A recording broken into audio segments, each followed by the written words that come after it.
The minister in his 2019 national budget debate shot down the claims made by the opposition that sports facilities such as the National Stadium, National Aquatic Centre and Lenora Track and Field Stadiums have become white elephants.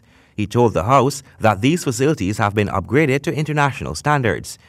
It was this government that started to equip these facilities to bring them to international standard, to bring them to the so-called world class that they were referred to.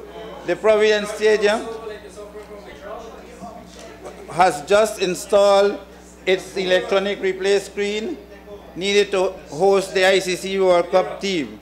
The stadium in a few weeks will be fully Wi-Fi. Speaker from the grass mount to the switch to all the stands will be fully Wi-Fi.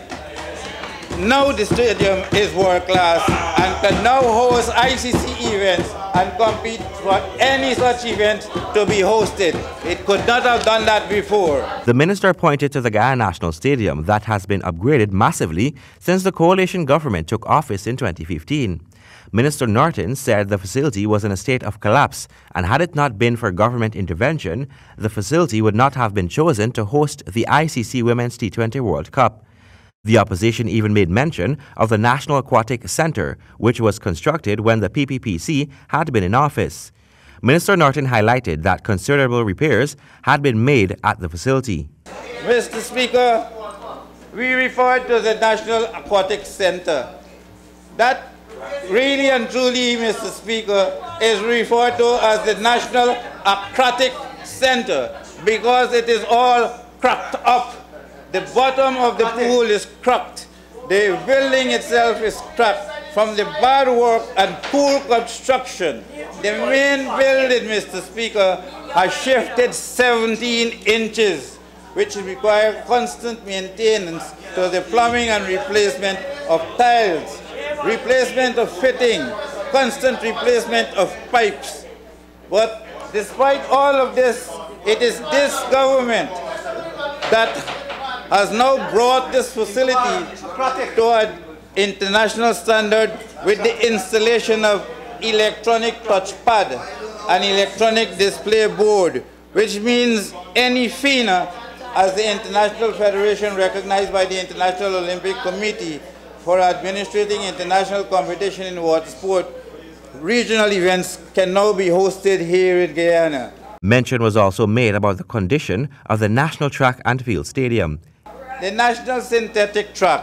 Mr. Speaker, how could you describe this as a world-class opportunity? I just want to use this opportunity, Mr. Speaker, to show what was used as the synthetic material to what is supposed to be used in what we would refer to as a first class, like we would be building now.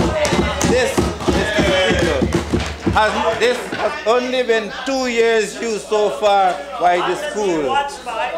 Mr. Speaker, we have over 60 million on the construction of the third stand to bring the synthetic to an international standard. The pool septic system had to be upgraded by this government, Mr. Speaker.